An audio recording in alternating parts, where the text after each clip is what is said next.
retirees, you've asked for your own did you know, comparing you to retirees in other states. So here we go.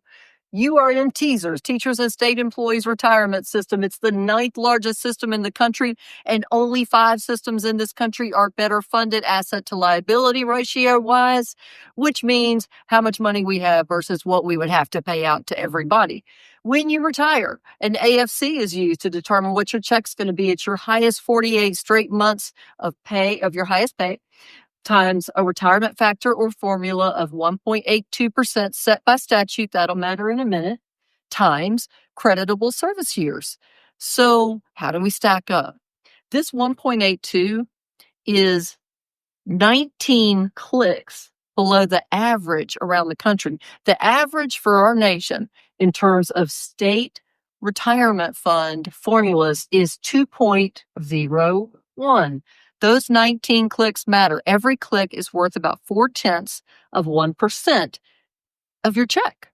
So 19 clicks would translate in your check to almost 10% a month. We're going to round it up to 10 because it's so close. It would be about 10% per month difference to you if we went with what the average state is giving in terms of a formula to its employees. Now remember, we're one of the biggest and the baddest, and we're 10% behind average just when they initially calculate your check. Then what happens?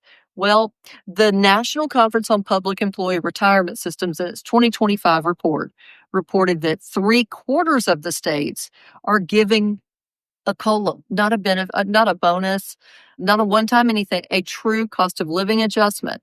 What does that translate into? Well, for more than half of those, it's 3%. So you're 10% behind when your check is originally calculated, and then 3/4 of the country is getting another 3% on top of that in terms of a real COLA. Now, why, if we're so huge, are we this far behind average for our retirees? It's wrong. The only reason for a fund our size to be that far behind is because we're not giving the money. The fund, there's only 5 funds with a better asset to liability ratio than us because we don't give the money to our retirees. It's there to try to be one of the best funded in the country. Being one of the biggest and best does you no good if you can't take care of the people who worked their entire careers taking care of us.